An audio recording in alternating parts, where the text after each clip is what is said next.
Soumya my studying in 7th standard. ನಾನು ಈ ದಿನ ವಾಟರ್ ಪಂಪ್ ಬಗ್ಗೆ ಎಕ್ಸ್ಪ್ಲೇನ್ ಮಾಡ್ತಾ ಇದ್ದೀನಿ.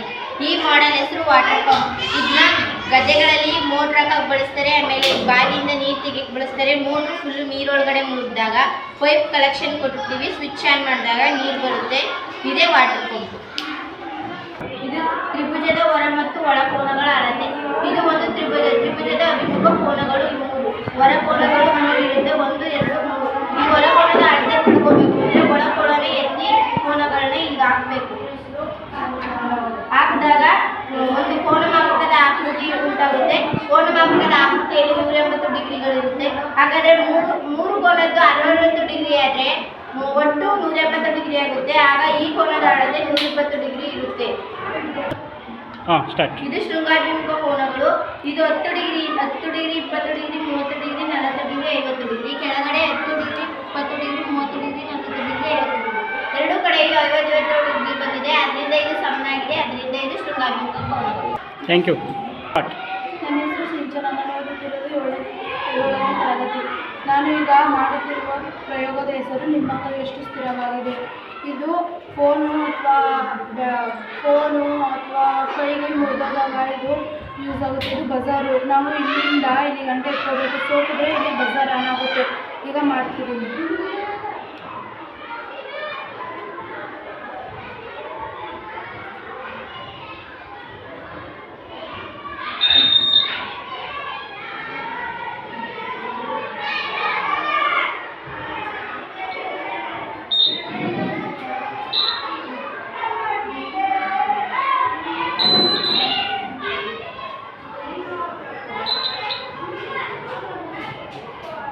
ಇದು ಕಡ್ಡಿ ಗುಣಕ.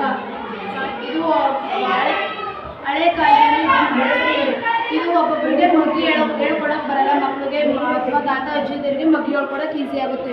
3 ಅಂದರೆ 3 ಹೆಂಗೆ ಬಂತು ಅಂತಂದರೆ 1, 2, 3 ಈ ಥರ ಲೆಕ್ಕ ಹಾಕ್ಕೊಂಡು ಹೋಗಬೇಕು.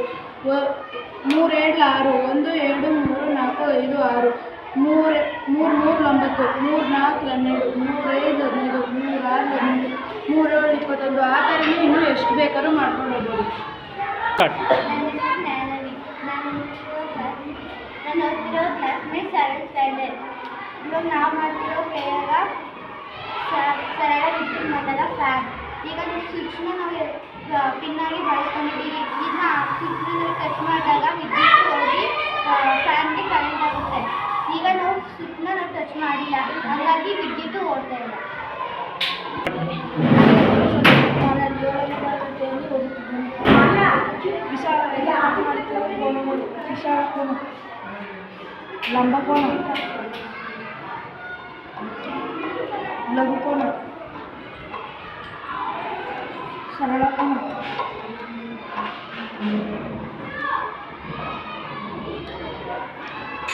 ಚೌಕ, ಆಯತ,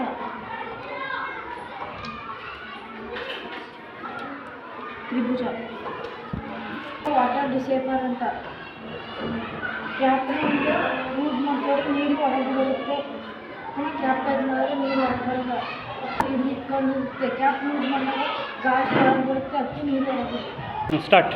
ನನ್ನ ಹೆಸರು ಧನುಷ್. ನಾನು 7th ಸ್ಟ್ಯಾಂಡರ್ಡಲ್ಲಿ ಓದುತ್ತಿದ್ದೇನೆ. ನಾನು ಮಾಡುತ್ತಿರುವ ಮಾಡೆಲ್ ಲಾಸಹ. ಲಾಸಹ ಎಂದರೆ ಲಘುಕೋನ ಸಾಮಾನ್ಯ ಅಪವರ್ತನ. ಅಪವರ್ತನಗಳು ಯಾವ್ಯಾವು ಅಂದರೆ 2, 4, 6, 8ಗಳ ಮೇಂಟೈನ್ ಹೋಗ್ತಾ ಇದೆ.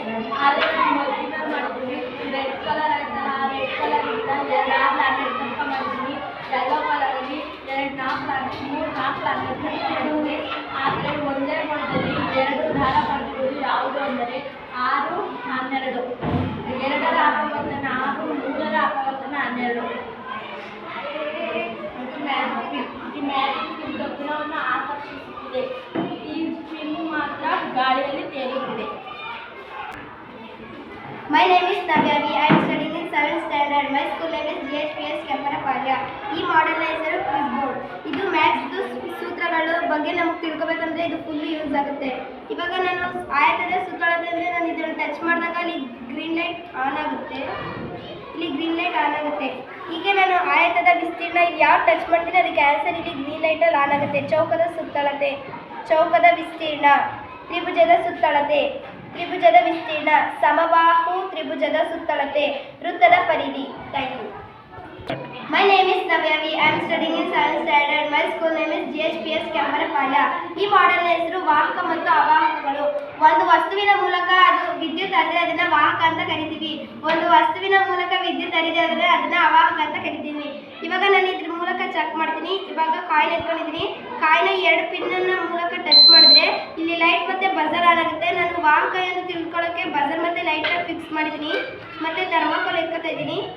ಇದು ಅವಾಹಕ, ಯಾಕಂದ್ರೆ ಇಲ್ಲಿ ಲೈಟ್ ಮತ್ತೆ ಬಜರ್ ಹತ್ತಾ ಇಲ್ಲ. ಇದರಿಂದ ವಿದ್ಯುತ್ ಶಕ್ತಿ ಹಾದು ಹೋಗಲ್ಲ, ಅದಕ್ಕೆ ಇದು ಅವಾಹಕ.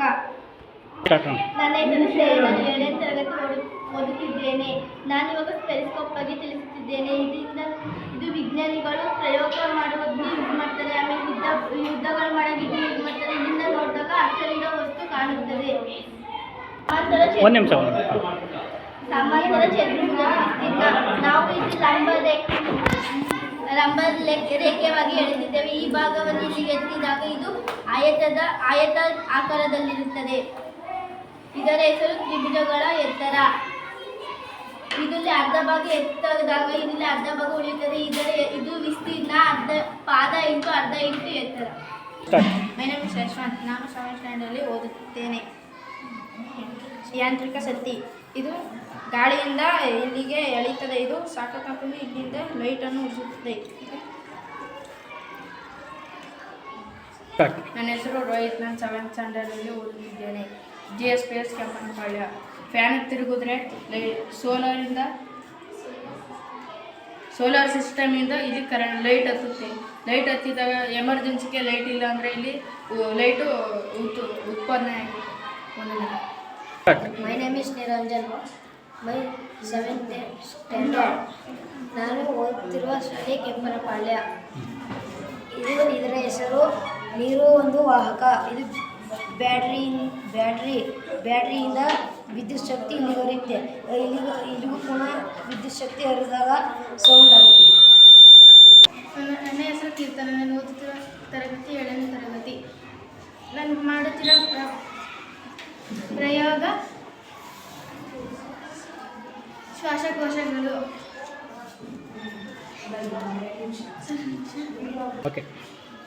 ನನ್ನ ಹೆಸರು ಕೀರ್ತನ. ನಾನು ಓದುತ್ತಿರುವ ತರಗತಿ 7ನೇ ತರಗತಿ. ನಾನು ಮಾಡುತ್ತಿರುವ ಪ್ರಯೋಗ ಶ್ವಾಸಕೋಶ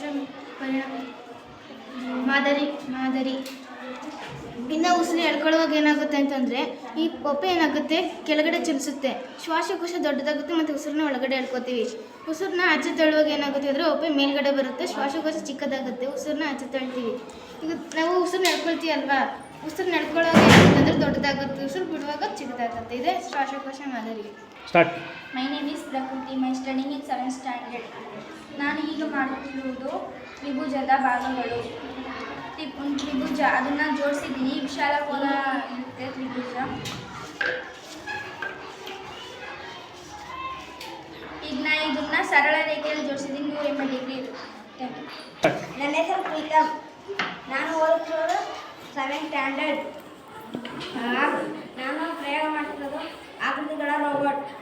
ಇದು ಆಯತಾಗನ, ಚೌಕಾಗನ, ತ್ರಿಭುಜ, ಸಿಲಿಂಡರ್, ವೃತ್ತ, ಅರ್ಧ ವೃತ್ತ. ನನ್ನ ಹೆಸರು ಚಂದನ್. ನಾನು ಓದ್ತಿರೋದು 7th ಸ್ಟ್ಯಾಂಡರ್ಡ್. GHPS ಕೆಂಪನಪಾಳ್ಯ. ನಾನು ಪ್ರಯೋಗ ಮಾಡ್ತಿರೋದು ಸರಣಿ ವಿದ್ಯುತ್ ಮಂಡಲ, ಫ್ಯಾನ್ ಮತ್ತು ಬಲ್ಬು. ಬ್ಯಾಟ್ರಿಯಿಂದ ವಿದ್ಯುತ್ ಹರಿಯುತ್ತದೆ, ಮಂಡಲ ಕ್ಲೋಸ್ ಆಗುತ್ತದೆ. My name is Arjunya. I am studying 7th standard. GHPS Kempanapalya. ತ್ರಿಭುಜದ ಮೊತ್ತ 3 ಕೋನಗಳನ್ನು ಕಂಡುಹಿಡಿಯೋಣ.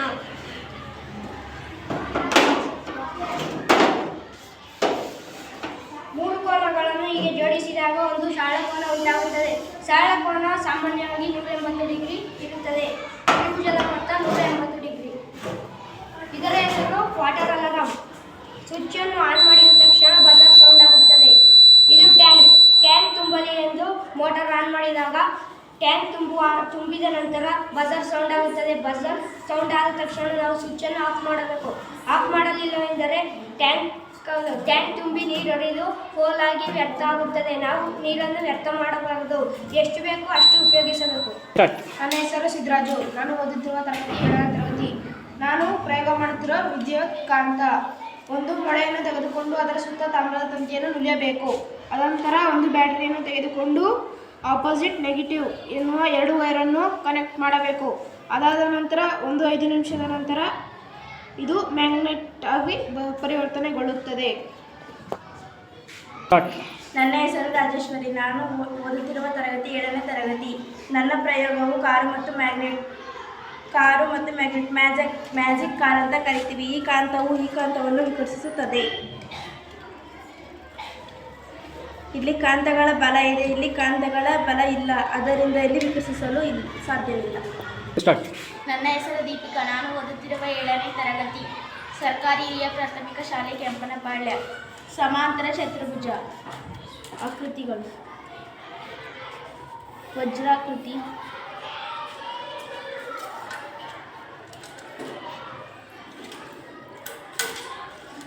ತ್ರಿಭುಜ,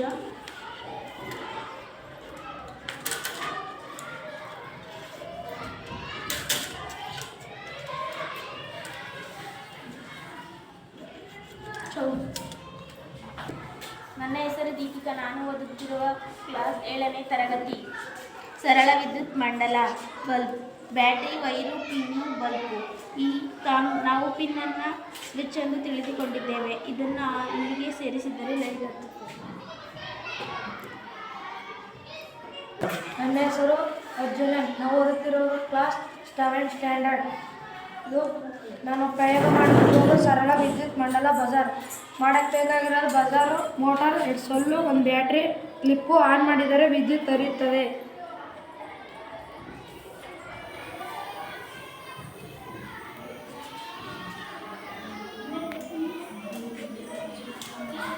ನನ್ನ ಹೆಸರು ಲಕ್ಷ್ಮೀ. ನಾನು 7ನೇ ತರಗತಿ ಓದುತ್ತಿದ್ದೇನೆ.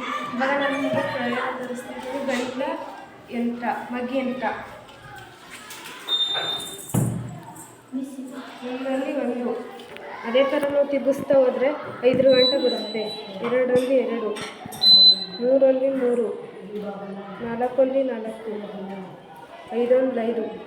ಇದೇ ಥರ ನಾವು ಉಲ್ಟನ್ನು ತಿರುಗಿಸ್ಬೋದು. 5ರಲ್ಲಿ 5, 4ರಲ್ಲಿ 4, 3ರಲ್ಲಿ 3, 2ರಲ್ಲಿ 2, 1ರಲ್ಲಿ 1.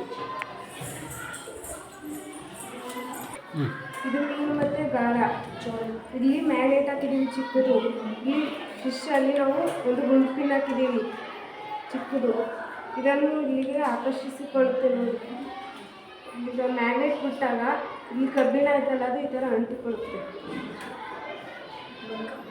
ನನ್ನ ಹೆಸರು ಪೂಜಾ. ನಾನು ಓದುತ್ತಿರುವುದು 7ನೇ ತರಗತಿ.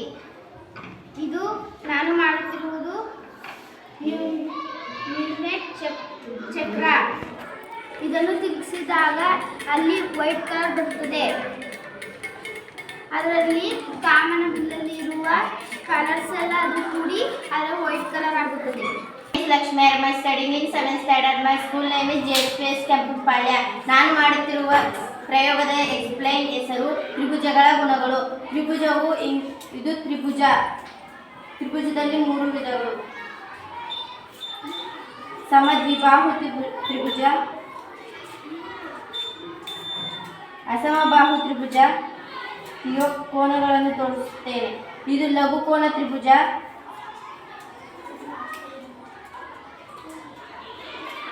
ಲಂಬಕೋನ ತ್ರಿಭುಜ,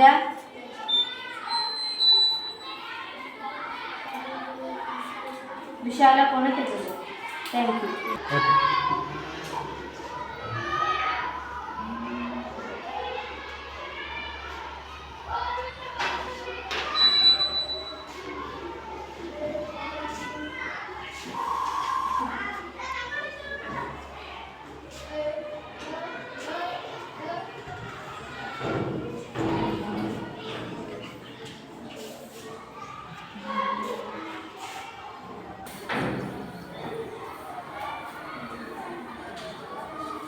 ನನ್ನ ಹೆಸರು ಸಂಜನಾ. 6ನೇ ತರಗತಿಯಲ್ಲಿ ಓದುತ್ತಿದ್ದೇನೆ. ಯೋಜನೆ ಹೆಸರು ಭಿನ್ನರಾಶಿ. ಇದರಲ್ಲಿ ಎಷ್ಟು ಭಾಗಗಳಿವೆ? 6 ಭಾಗಗಳಿವೆ. 6ರಲ್ಲಿ ಎಷ್ಟು ಭಾಗಕ್ಕೆ ಬಣ್ಣ ಹಚ್ಚಬಹುದು? 4 ಭಾಗಕ್ಕೆ ಬಣ್ಣ. ಅದರಲ್ಲಿ ಅಂಶ ಯಾವುದು, ಛೇದ ಯಾವುದು? ಅಂಶ 6, ಅಂಶ 4, ಛೇದ 6. ಅದರಲ್ಲಿ ಭಿನ್ನರಾಶಿ ರೂಪ. 6ರಲ್ಲಿ 4. ನನ್ನ ಹೆಸರು ಶ್ರುತಿ. ನಾನು 6ನೇ ತರಗತಿಯಲ್ಲಿ ಓದುತ್ತಿದ್ದೇನೆ. ನನ್ನ ಶಾಲೆಯ ಹೆಸರು ಸರ್ಕಾರಿ ಹಿರಿಯ ಪ್ರಾಥಮಿಕ ಶಾಲೆ ಕೆಂಪನಪಾಳ್ಯ. ನನ್ನ ಯೋಜನೆಯ ಹೆಸರು ಭಿನ್ನರಾಶಿ. ಇಲ್ಲಿ ನೋಡಿ, ಇಲ್ಲಿ 4 ಭಾಗಗಳಾಗಿ ವಿಂಗಡಿಸಿದ್ದೇವೆ. ಈ 4 ಭಾಗವಾಗಿ ವಿಂಗಡಿಸಿದ್ದನ್ನು ನಾವು ಛೇದ ಎಂದು ಕರೆಯುತ್ತೇವೆ. ಇದಕ್ಕೆ ನಾನು 2ಕ್ಕೆ ಬಣ್ಣವನ್ನು ಹಾಕುತ್ತಿದ್ದೇನೆ. 2ಕ್ಕೆ ಬಣ್ಣವನ್ನು ಹಾಕಿದ ಸ್ಥಳವನ್ನು ನಾವು ಅಂಶ ಎಂದು ಕರೆಯುತ್ತೇವೆ. ಇವಾಗ ಇದನ್ನು ನಾವು 4ನೇ 2 ಎಂದು ಕರೆಯುತ್ತೇವೆ. ಭಿನ್ನರಾಶಿ ರೂಪದಲ್ಲಿ 4ನೇ 2 ಎಂದು ಕರೆಯುತ್ತೇವೆ. ನನ್ನ ಹೆಸರು ಪೂಜಾ. ನಾನು 6ನೇ ತರಗತಿಯಲ್ಲಿ ಓದುತ್ತಿದ್ದೇನೆ. ನಮ್ಮ ಶಾಲೆಯ ಹೆಸರು ಸರ್ಕಾರಿ ಹಿರಿಯ ಪ್ರಾಥಮಿಕ ಶಾಲೆ ಕಂಪನಪಾಳ್ಯ. ಯೋಜನೆ ಹೆಸರು ತೇಲುವ ಮತ್ತು ಮುಳುಗುವ ವಸ್ತುಗಳು. ಇದೊಂದು ಗುಳಿಗೆ ಲೇಬರ್. ಇದು ತೇಲುತ್ತದೆ, ಯಾಕೆಂದರೆ ಅದು ಹಗುರವಾಗಿದೆ, ಅದರಿಂದ ತೇಲುತ್ತದೆ. ಪ್ಲಾಸ್ಟಿಕ್ ಯಾವ ವಸ್ತು ತೇಲುತ್ತದೆ ಅಂತ ನಮಗೆ ತಿಳಿದಿದೆ, ಆದರೆ ಈ ವಸ್ತು ಮುಳುಗುತ್ತದೆ, ಯಾಕೆಂದರೆ ಅಲ್ಲಿ ನಾವು ಕ್ಯಾಪ್ ಹಾಕಿದರೆ ಅದು ಮುಳುಗ್ತಿರ್ಲಿಲ್ಲ. ಕ್ಯಾಪ್ ಹಾಕ್ತಿಯಿಂದ ನೀರು ತುಂಬಿ ಅದು ಭಾರ ಆಗಿ ಮುಳುಗಿದೆ. ಇದೊಂದು ಪೆನ್ನಿನ ಕ್ಯಾಪು. ಈ ಪೆನ್ನಿನ ಕ್ಯಾಪು ಮುಳುಗುತ್ತದೆ, ಯಾಕೆಂದರೆ ಇದು ಹಗುರವಾಗಿದೆ.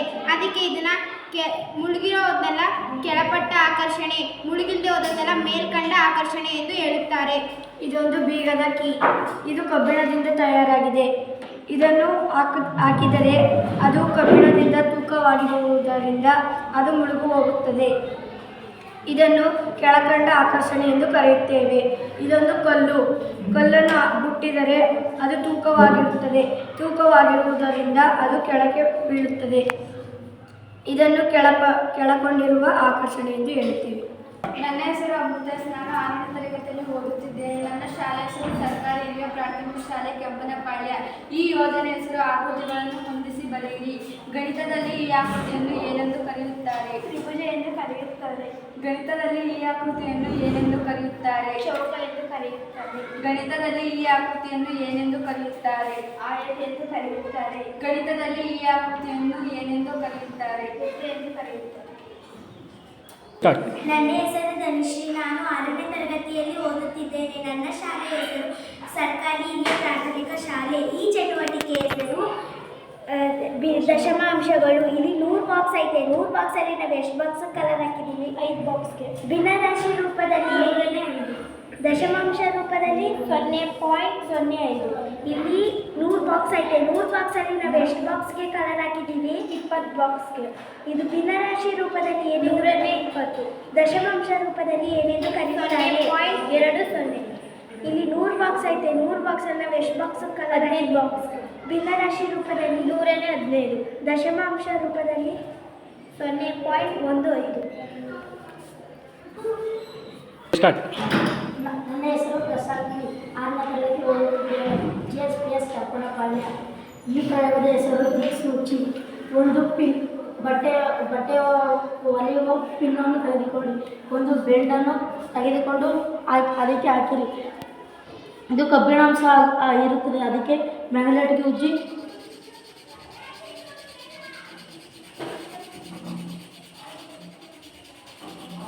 ನೀರಿಗೆ ಬಿಟ್ಟರೆ ಉತ್ತರ ಪಶ್ಚಿಮಕ್ಕೆ ತೋರಿಸುತ್ತೆ. ಹೆಂಗರ ಬಿಟ್ಟು.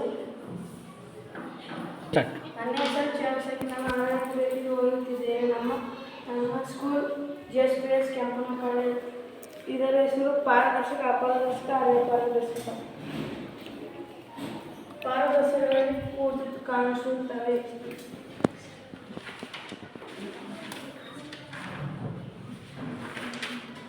ಅಪಾರದರ್ಶಕದಲ್ಲಿ ಏನೂ ಕಾಣಿಸುವುದಿಲ್ಲ.